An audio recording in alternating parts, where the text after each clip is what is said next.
سؤال حلو بيقول لو انا شغال لحسابي الخاص، يعني انا سيلف امبلويد، ممكن اقدم على بري ابروفال؟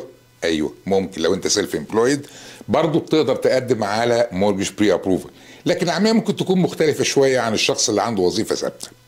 البنوك والمقرضين بيحتاجوا يتاكدوا من دخلك واستقرارك المالي، علشان كده ممكن يطلبوا منك شويه مستندات اضافيه. اهم الاوراق اللي انت هتحتاجها هي ايه؟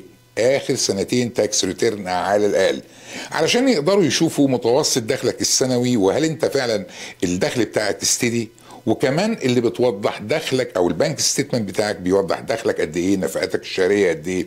مثلا لو انت عندك رخصه تجاريه، بروف اوف بيزنس، او اي اسباب، اي اوراق رسميه بتثبت انك انت صاحب شغل.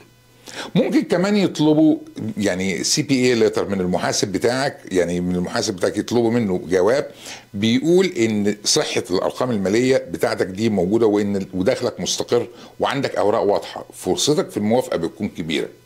ولو مش عارف ازاي تقدم او ايه الاوراق اللي محتاجها بالظبط، كلمنا واحنا هنساعدك خطوة بخطوة علشان تجهز ملفك وتاخد بري ابروفال باسرع وقت.